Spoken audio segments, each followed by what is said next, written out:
patuh ke Allah, nanti kita akan dibimbing ketemu dengan rezeki kita.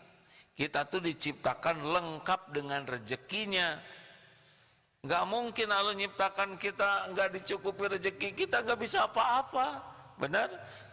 Coba kita disuruh sholat perlu tenaga tidak? Kan? Kalau nggak dikasih makan ada tenaga tidak? Nggak bisa sholat. Kita disuruh menutup aurat. Kalau Allah nggak ngasih penutup aurat, kita jadi nggak bisa sholat. Benar? Kalau Allah memerintahkan sesuatu, Allah siapkan kecukupannya. Makanya sederhanakan, hidup ini adalah inna sholati wa nusuki wa mahyaya wa mamati lillahi rabbil alamin. Sesungguhnya sholatku, ibadahku, hidupku, matiku semata-mata karena Allah. Allah yang menciptakan saya, Allah nyuruh saya mengabdi, Allah jamin. Sudah jelas itu ya, wa may yattaqillaha yaj'al lahu makhrajan. Barang siapa yang bertakwa kepada Allah, baginya jalan keluar. Udah jelas ini, masalah itu pasti ada dan solusinya ketakwaan.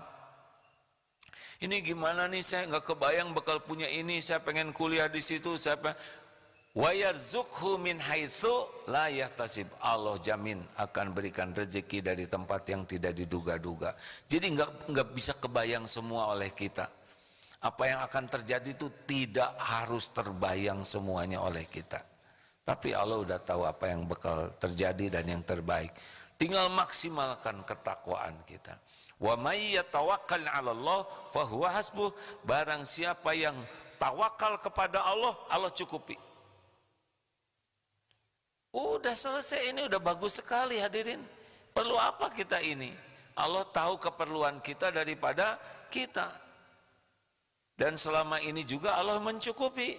Dan ke depan juga hanya Allah yang bisa mencukupi. Jadi masalah kita kurang takwa, kurang tawakal. Benar? Terlalu sibuk mikir ini, mikir itu. Tapi nggak pernah mengukur ketakwaan kita ke Allah. Apa sih takwa tuh? Banyak definisinya tapi sama ujungnya. Kalau secara sederhana begini, orang yang takwa itu adalah orang yang hatinya yakin kepada Allah, yang berbuah kepatuhan terhadap perintah Allah dari yakin ini ya. Kemudian kepasrahan kepada Allah. Jadi dengan takwa ini kita patuh, apa yang Allah suka lakukan, Allah tidak suka tinggalkan, dan hati ini benar-benar bulat bersandar bergantungnya ke Allah. Jadi lebih simpel hidup ini. Jawab, Allah sudah tahu belum keperluan kita? Jawab hadirin, gak yakin. Sudah tahu belum? Tahu mana tentang keperluan kita? Siapa yang lebih tahu? Kita atau Allah? Kenapa Allah tahu keperluan kita? Jawab, karena Allah yang menciptakan kita.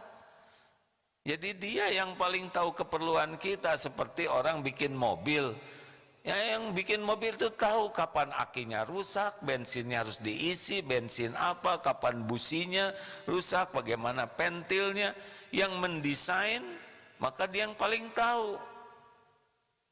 Jadi sebetulnya tidak rumit. Kalau yakin kita ciptaan Allah, Allah pasti sudah tahu. Tapi ada keperluan dan ada keinginan. Mana yang terpenting? Dipenuhi keperluan atau dipenuhi keinginan? Keperluan kita. Keperluan kita banyak tidak? Bingung, banyak. Kalau jawaban kurang yakin kayak gitu, banyak. Keperluan, antara keperluan dan keinginan banyak mana? Yang terpenting bagi kita itu sebetulnya bukan yang terbaik menurut kita, tapi yang terbaik menurut Allah. Karena kita pendek sekali tahu baik itu. Banyaknya baik versi kita tuh karena nafsu. Makanya kalau ada apa-apa, perlu apapun, minta ke Allah dulu. Tapi kan Allah udah tahu, ya minta itu adalah ibadah. Ad-du'a huwal ibadah. Jadi Allah menyuruh kita doa bukan karena Allah tidak tahu, Jauh sebelum kita berucap doa kita, Allah sudah tahu apa yang mau kita ucapkan. Ya Allah, lapar. Lah yang bikin lapar siapa? Kalau enggak kasih lambung saja ada beres perut ini ya. Kan bagus tuh kalau ibu diciptakan jet aja pakai mesin. Enggak lapar, enggak haus. Tapi jadi beda karena justru kita jadi minta ke Allah, kita ngadu ke Allah, itu yang bernilainya bagi kita. Tanpa kita minta juga banyak yang tidak doa dikasih. Tapi yang Allah sukai gara-gara lapar doa, gara-gara haus doa, gara-gara capek doa. Jadi akrabnya dengan Allah karena keperluan itu yang paling mahal. Karena bahagia itu bukan pada makannya, bahagia itu pada waktu ingat Allah, waktu laparnya, waktu makannya, itu yang membuat bahagia. Makanan itu kan kalau hanya ingat makanan hanya cuman segini enaknya. Maksudnya udah lewat lidah, udah selesai itu. Makanan paling mahal sekalipun itu kalau tidak sariawan. Kalau saya dan tidak radang tenggorokan, waduh radang tenggorokan dan gusi tidak lagi bengkak. Kalau lagi bengkak, aduh itu makan gepuk tuh emosi aden. Karena lihat aden. Halo, makin sederhana tidak? Nah jadi hidup ini untuk apa? Sepenuhnya hidup ini adalah untuk wa ma khalaqtul jinna wal insa illa liya'budun, untuk ngabdi ke Allah. Jadi jangan risau tentang harta, gelar, pangkat, jabatan ini, itu, ini. Bukan tidak boleh kepikiran, tapi jangan menyita pikiran sampai lupa kepada Allah yang mengurus dan membagikan semuanya. Kita pasti lapar, kita akan ingin ini, ingin itu. Memang wajar, ingin ini, ingin rumah, ingin sekolah, ingin punya kendaraan, ingin apa lagi sih? Ada yang belum nikah, ingin nikah, yang udah nikah, ingin punya anak.